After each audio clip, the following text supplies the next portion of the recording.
I knew the storm had landed when my keycard stopped working before I even reached the second-floor server room. No warning, no heads up, just that cheery red blink from the scanner like it was smirking at me. Then came the quick sync meeting invite from HR. Tuesday, 9 o'clock a.m. Subject line, organizational alignment opportunity. I've seen enough corporate euphemisms to know when you're being served your job on a paper plate with a plastic fork. I walk into the conference room, still holding my coffee like maybe if I sip it slow enough, they won't say it. But of course, they do. In that fake perky HR tone like they're offering you a spa day and not kicking your livelihood out from under you. We're streamlining for efficiency, they say. Like efficiency's a goddamn virtue when it means replacing 8 years of knowledge with 3 interns and a Slack channel. My role has been absorbed, not replaced. Just split up and scattered into the corporate ether like confetti.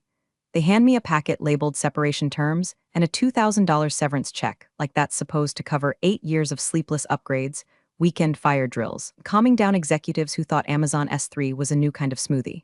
2 weeks. That's what loyalty is worth now. I don't cry, I don't argue. I just sit there, blinking through it all like someone watching their own funeral on mute. And then I smile. Not a warm smile, mind you.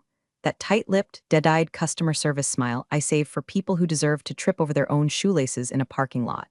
Thanks for the opportunity, I say, which is HR speak for may your spreadsheets always crash 5 minutes before deadline. I pack my things, my plants, my mug, the desk lamp I bought myself when they told me there wasn't budget for one. But I leave one thing behind, access. Because no one asked for a handover. No one asked who owns the root-level credentials. No one remembered I built the cloud infrastructure from scratch, on nights, weekends, holidays, sometimes from my damn bathtub with a laptop balanced on a towel rack. They never asked where the alerts go, or who configured the firewall, or who still holds the admin key that can shut it all down with one command. And that's the funny part. As I'm standing there, in the elevator lobby with my cardboard box and my 47-cent severance per hour smile, my phone buzzes. It's a server alert from 6 minutes ago. Still coming to my personal inbox. Still routed through the contact protocol I set up 5 years ago when our VP couldn't remember his own password and cried during a phishing simulation. You know what's wild? Almost 97% of folks listening to stories like this never hit that subscribe button. You're already here, already sipping the tea. Help me get to my first 10,000 subscribers so I can keep telling stories like this one. Not asking for much, just a little digital high five that makes the algorithm gods smile. Back in my apartment, I pour a drink at noon and watch as another alert pops in. This one's a disk space threshold warning on the client DB server. They're trying to reroute storage, badly. I laugh so hard I nearly choke on my ice cube. I open my terminal. Everything still runs through me, and I do? Nothing, not yet. The day after the layoff. I woke up at 10 a.m. for the first time in 8 years and didn't hate myself for it. My inbox was already peppered with alerts from systems I no longer officially managed. Memory thresholds, IP conflicts, some jackass trying to run a recursive backup on a live node. All the stuff that used to send me sprinting into the office bathroom just to scream silently into my sweater. Except now, I didn't have to fix it. I wasn't paid to. Wasn't even supposed to. But here it was anyway, my old life still pinging my inbox like a clingy ex who thinks we can still be friends. I opened up the admin console on instinct. My access, fully intact. Still the primary contact, still the top-level root, still the only one with encryption token privileges. They never scrubbed me from the owner registry, never even switched out the backup keys. Either they forgot, or they assumed I'd just fade quietly into the Ethernet. Typical. I didn't touch a damn thing. Just sat there in my robe, drinking gas station coffee like it was champagne, scrolling through diagnostics and watching the blinking red indicators pile up like little corporate heart attacks. There's a special kind of serenity in knowing the whole thing could collapse if you so much as breathe on it, but choosing not to. Like watching a toddler juggle knives and whispering, "You got this, champ." There was something healing about it. Not revenge. Not yet. Just presence, the calm after the slap. I bookmarked the dashboard in a folder I named Ghost Town. Set the tab icon to a little skull emoji. Every morning I checked it the way some folks check horoscopes. What fresh disaster has the universe brewed for them today? DNS entries were getting tangled. Someone tried and failed to migrate dev servers without updating certs. The finance node's last full backup was still timestamped 2 days before they booted me. Classic, I didn't feel rage anymore. Not exactly. It was more like controlled burn. The fire was there, sure, but I was the one holding the hose, and no one else even knew the building was starting to smolder. I joined a Slack channel for freelance sysadmins, cleaned up my resume, added a few tasteful lines about legacy system transitions and cloud-native architecture leadership. Nothing fancy, just enough bait for a smart fish. Every once in a while, I'd see my old company's name on LinkedIn, still posting cheery hiring announcements, still pretending their IT team hadn't just been Frankensteined out of help desk interns and old Jira tickets. They never emailed. Never followed up. Never asked if I could do a formal handoff or transition doc. They assumed it was all handled. That's the thing about efficiency. Sometimes it's just a fancy way of saying we're too stupid to realize who was keeping the lights on. So I watched, didn't breathe on a thing, just let the alerts pile up, just let the silence stretch. 4 weeks post-firing, and the dashboard looked like a haunted amusement park. Lights blinking in the wrong places, warnings stacking like unpaid parking tickets. CPU load on the client analytics node was spiking so hard it looked like someone had set up a Bitcoin mining operation on accident, or worse, on purpose. Whoever inherited my systems was either brave, dumb, or one of those I watched 2 YouTube videos, and now I'm a DevOps guru types. The logs were pure slapstick. Someone tried to streamline the backup cycle by disabling redundancy. Another genius deleted an instance of the audit trail database, then recreated it from a 2-month-old dev clone without reconciling the live schema. They were basically trying to play Jenga with a server farm, while drunk. On rollerblades, I was eating leftover pad thai in sweatpants when the real gem landed. Subject line, urgent, unable to access root-level functions. Please escalate. It came from their internal Jira system. But the destination? Still routed through the old escalation protocol I'd written back in the prehistoric days, back when nobody knew what cloud orchestration meant unless I explained it on a whiteboard with a Sharpie and tears. Because some lazy junior left the fallback email entry untouched, guess where the ticket landed?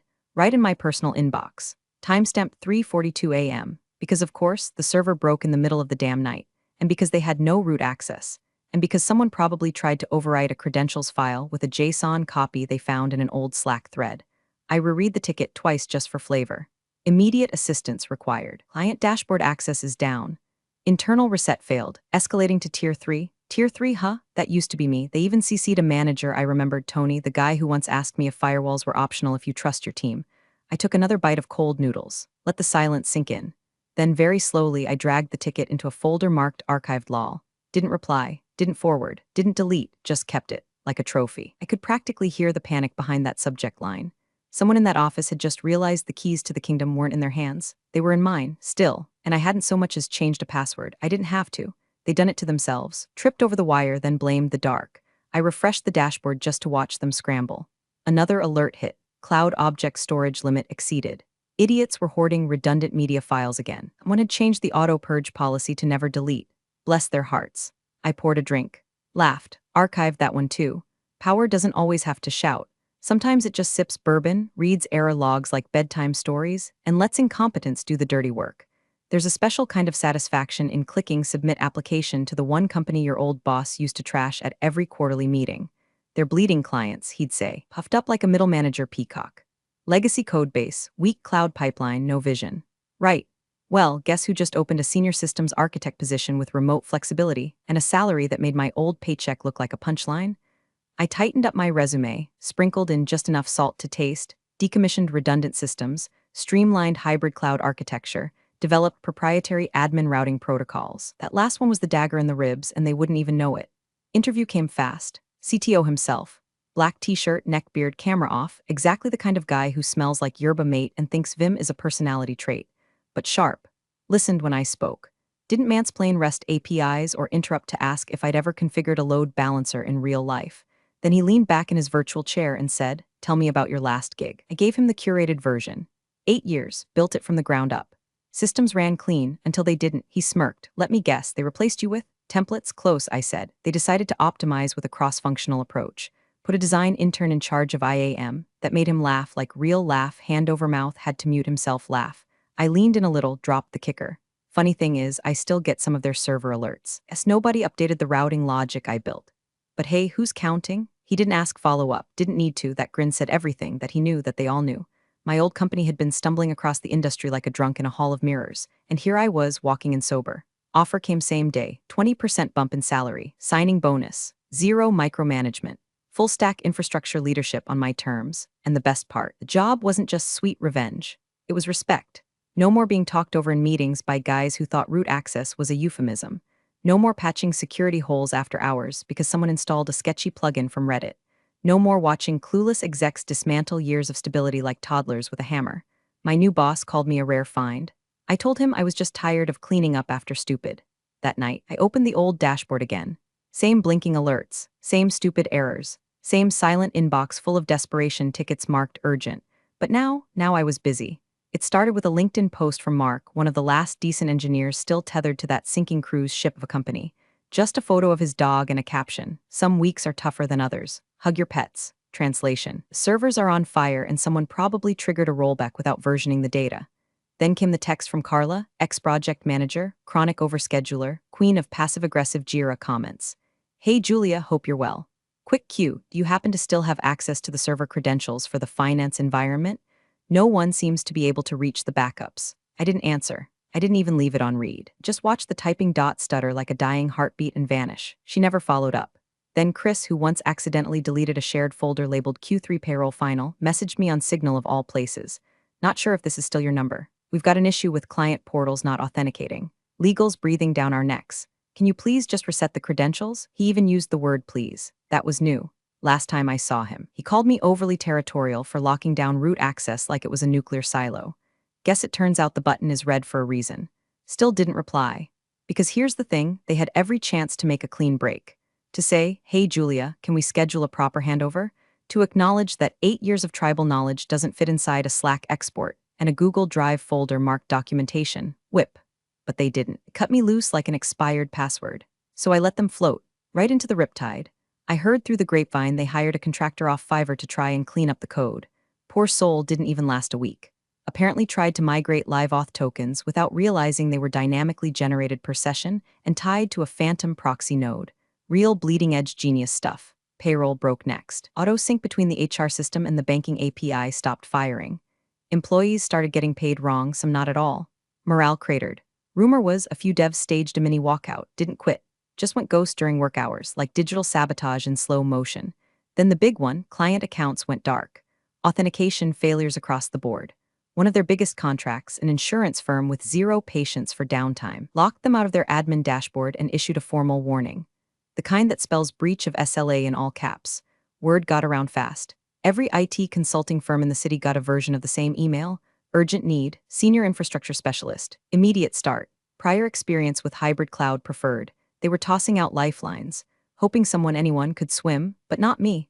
I had a new job, a new chair, new setup with mechanical keys that clicked like applause every time I wrote something beautiful. And every night before bed, I opened that old inbox.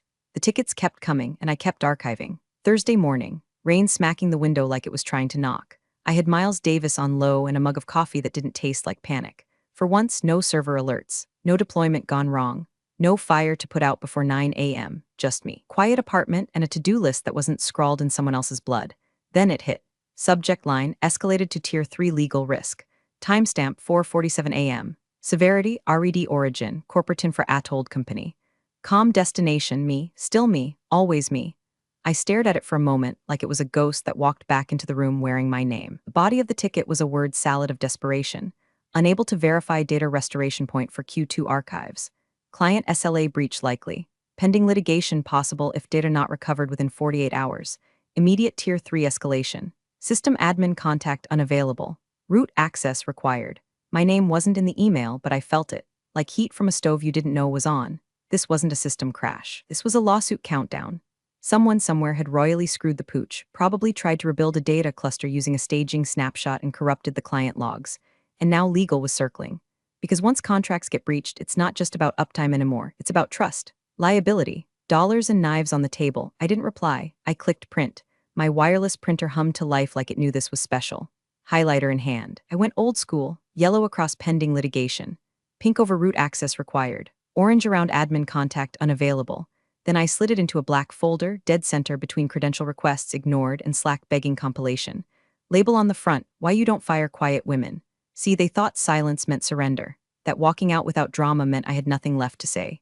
But silence isn't weakness, it's preparation. It's the slow sip before the storm. They fired me like I was a keystroke, delete and done. But I was a root process, running quiet, watching everything. The silence had become its own kind of gravity. Every day they didn't hear from me, the weight got heavier. Every failed recovery attempt, every jittery email from legal, every whispered does anyone know how this used to work. They were being buried by the same silence they handed me in a conference room with fake smiles and 2 weeks severance.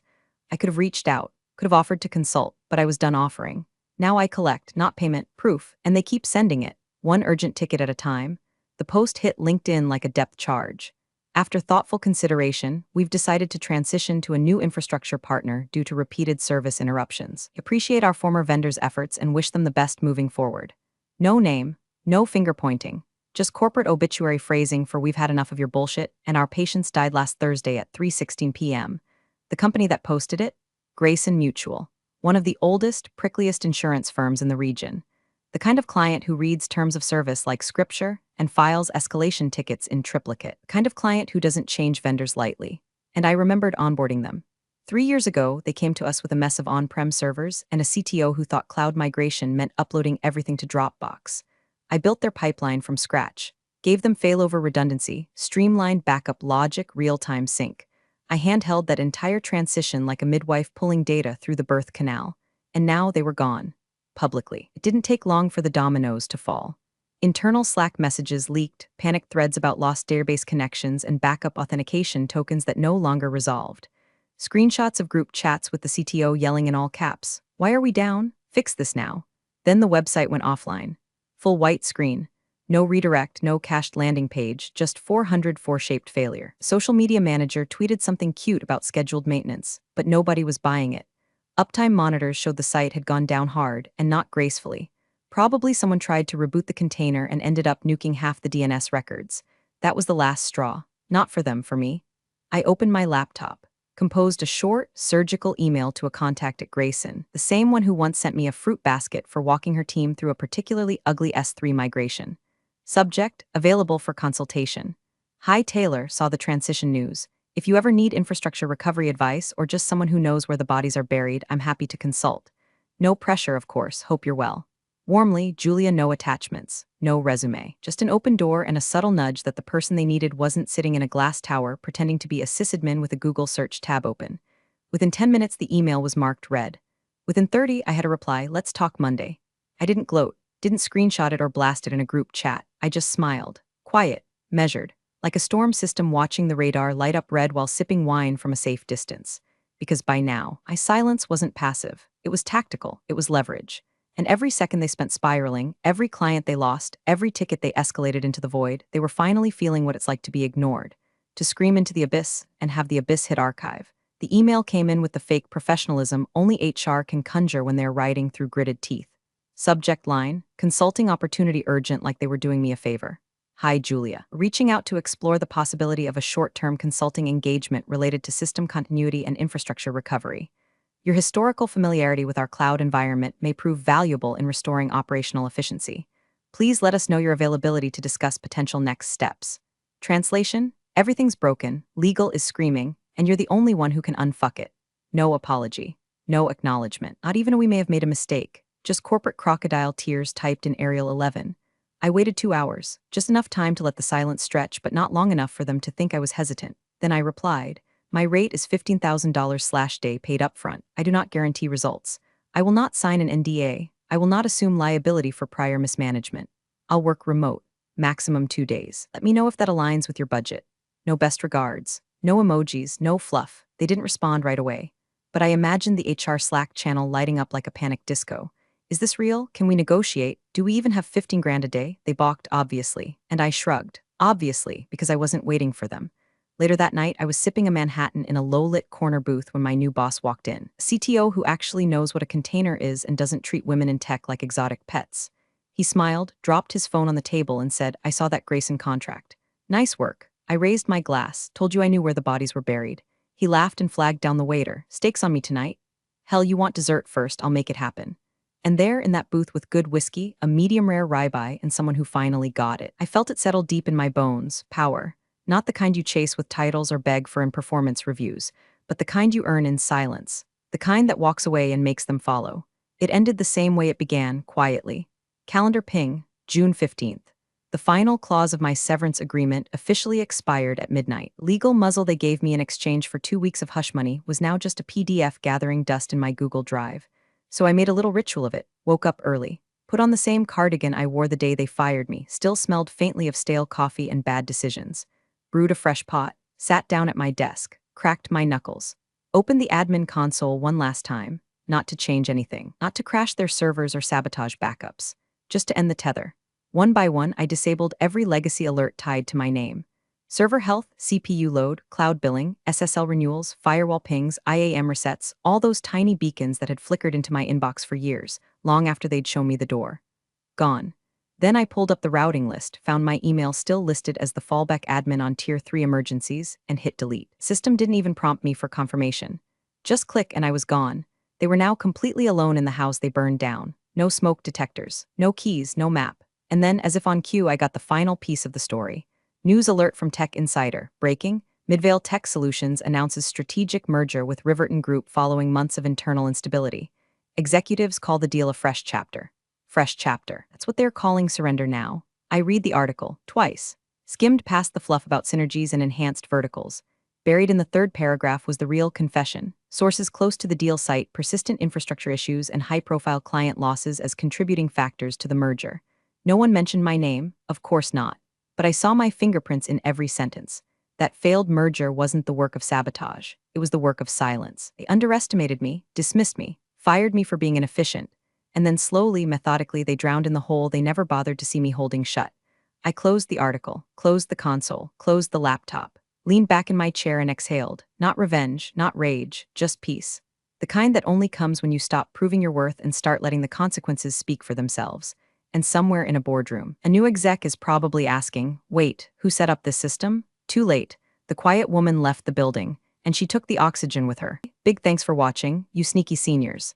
Subscribe to keep the coffee pot brewing revenge. Your ex-colleagues won't know what hit him.